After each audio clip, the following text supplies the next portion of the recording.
Bridget Phillipson, can you just stress how important a day is for the young people of Harlow and then beyond? It's a historic day because this will mean that across the country, 500,000 children will be able to access free school meals. That'll be thousands of children here in Harlow and right across Essex. And I'm delighted to be here to launch it in Harlow because it will put money back in parents' pockets and it will help children learn when they're at school.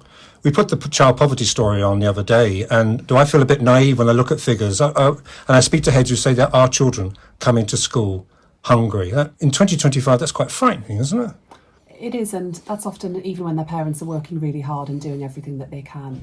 Why what we're doing is so powerful is that it will mean we catch much more children where they're from low-income families, where their parents are working, but where they're still struggling. Because at the moment, only the very poorest children get access to free school meals. This will expand it further, and it will mean any parent who's receiving universal credit will be eligible for free school meals. That will make it simpler too. It will be simpler and easier for parents to take that up. You've already faced questions about the rollout in September, and the question, and I'll ask, why wait so long?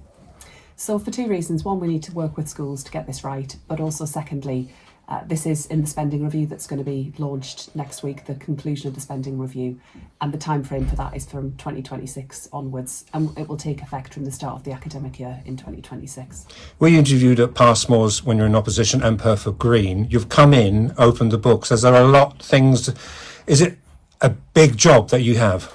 I mean, I think I've got the best job in government. Being Education Secretary is a real privilege, and the chance to visit brilliant schools like this, to see the work that staff are doing, but also to understand some of the challenges that they're facing. And when I came in, we did find a few unexploded bombs, things that had been left behind by the last government, particularly where it came to giving teachers a pay award, which we were able to sort pretty quickly. And that's because we really value the staff at schools like this here at the Downs Primary for the work they do and for the difference that they make to children's lives. Just two more questions. I've got 35 schools on our education channel on your Harlow. When will we know this is working?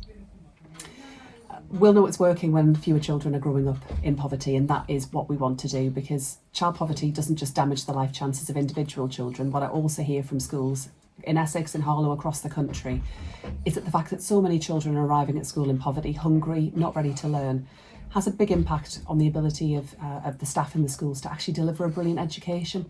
They could focus more on that and focus less on having to worry about child poverty. That would be good for everyone. And finally, on a bigger level, I said my oldest granddaughter's just finished history, GCSE. She's now going to go into French. Is the education system for her and her other sister, brothers and sisters in good hands?